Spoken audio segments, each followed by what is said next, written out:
KG Mathaikutty, a professional volunteer in disaster management and Executive Secretary, United Religions Initiative, South India, Sri Lanka region. Welcome to Disaster Management Session 3. Greetings from U.R.I. United Religions Initiative is an interfaith peace-building organization headquartered in San Francisco. It has 1,054 cooperation circle units as on date in 108 countries. So, through this office, we are trying to promote disaster management system in communities and trying to establish linkage between the government and the local people who are the first respondent. In this session, I shall try to explain certain basics of the disaster management cycle and activities that could be considered in each phases. Broadly, the disaster management cycle can be divided into two parts, post-disaster and pre-disaster phases. In the disaster management cycle, let us start with preparedness phase. What is preparedness? It is a series of action to reduce the risk, minimize the effect of disaster, and facilitate a rapid and early recovery at different levels of governance. This includes taking action to reduce damages to a community before a disaster happens. Activities like educating the public on the risk of potential disasters and their effects, emphasizing building codes, public safety regulations, etc. It includes a set of action that enhance the ability of communities and governments to respond to a disaster. Preparedness steps may include developing plans of action in response to disasters, practice drills and exercise for emergency personnel, activation of early warning systems, developing evacuation plans, and installing emergency communications system. Quick actions are taken during and after the disaster in order to provide emergency, first aid, medical care, food, water and sanitation support, shelter, transportation of disaster victims, safety and security, actions taken to restore the community to a normal state through reconstruction of houses, damaged roads, and basic infrastructure, restore livelihood, etc. Community-based disaster management or of the community preparedness. In case of disasters, people at the community level have more to lose because they are the ones who directly hit by disasters, whether major or minor. On the other hand, community has the most to gain if they can reduce the impact of disasters by effectively using their capacities. This concept gave rise to the idea of community-based disaster management, where communities are put at the forefront, ultimate sufferer, first responder with in-depth knowledge about the area. External or professional help takes time to reach after a disaster. Evidence shows that top-down disaster risk management and response program fail to address specific local needs of vulnerable communities, ignore the potential of local resources and capacities, and may, in case, even increase people's vulnerability. Community-based disaster management, CBDM, takes a bottom-up approach, recognizing that affected populations are best placed to identify their vulnerabilities and needs, while also acknowledging their agency to respond. Through community-based disaster management system, vulnerable groups and communities can be transformed to disaster resilient communities, which can withstand and recover from stresses and shocks from the natural or physical and socio-economic, political and environmental. Aim of disaster management is to reduce vulnerabilities and increase capacities of vulnerable groups and communities to cope with, prevent or minimize loss and damage to life, property and the environment, minimize human suffering and hasten recovery.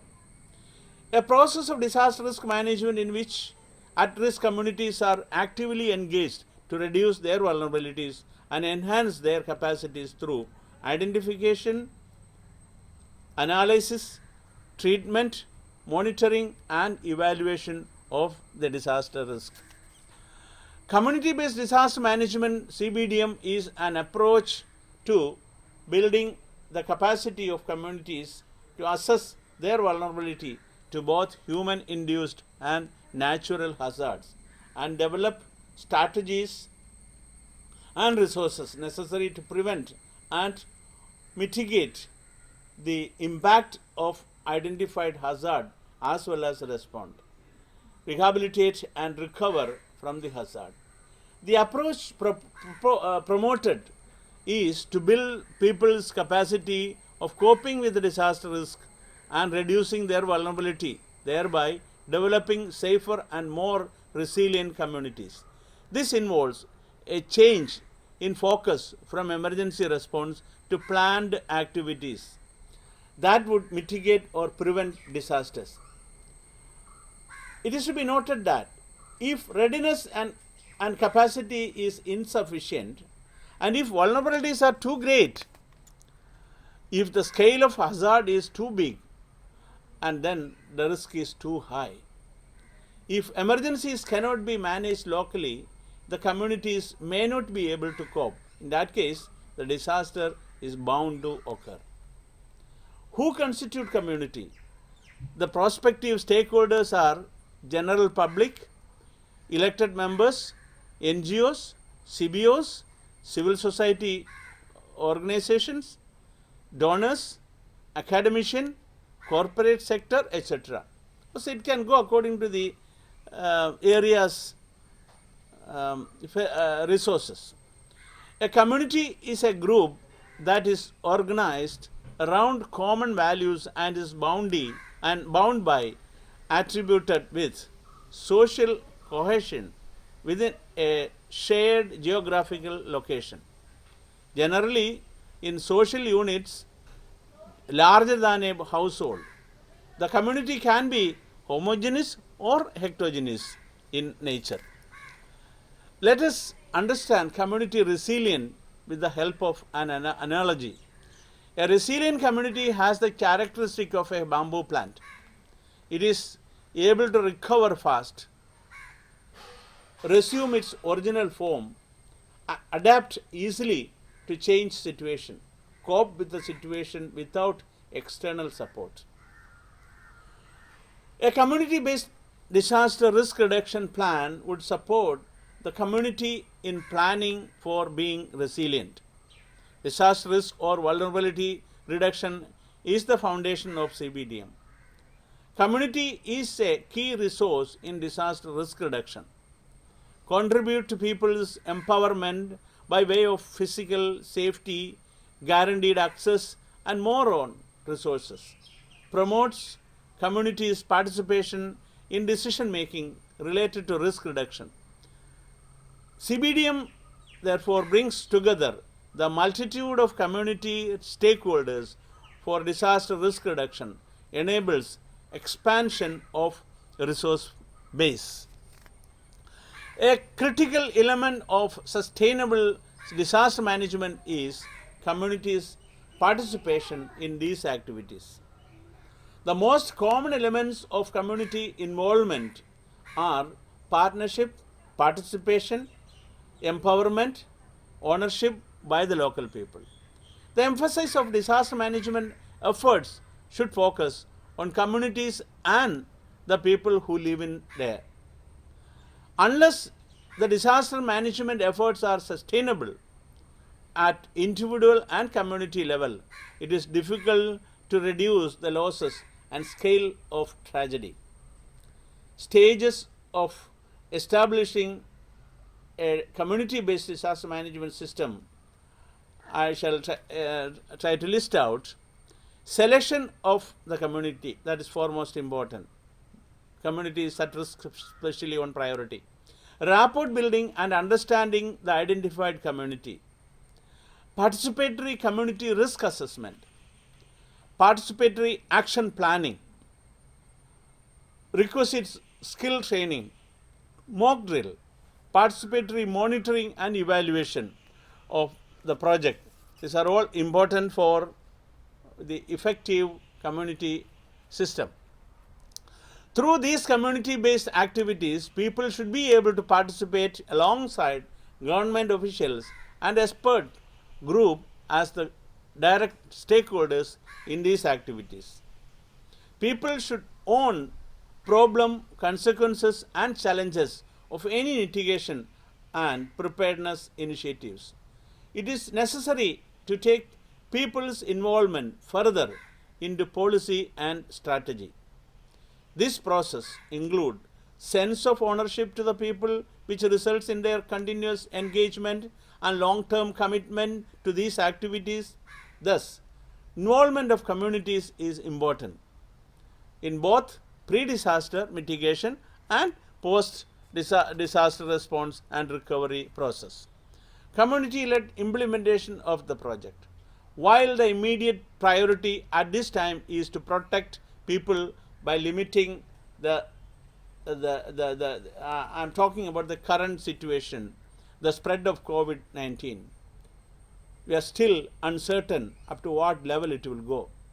Today, the death toll have crossed 300,000 people in all over the world. We need to remain deeply committed to our humble wish and mandate of facilitating global environmental government. This is because at the end of the day, the health of people and the health of our planet are intimately connected. Community has to play a major role in it. Human activity has altered virtually every corner of our planet, from land to ocean. And as the human continue to relentlessly encroach on nature and degrades ecosystems, we endanger human health.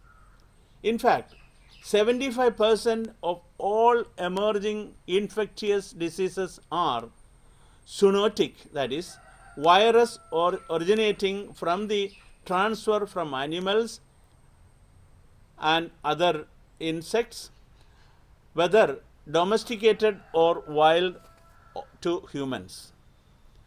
It is precisely because of the interconnected nature of all life on this planet and in the post-crisis settings, as governments approve stimulus packages to support job creation, poverty reduction, development and economic growth, we will continue to extend our support and to cooperate to build back better, guided by principles and standards of sustainable production and consumption.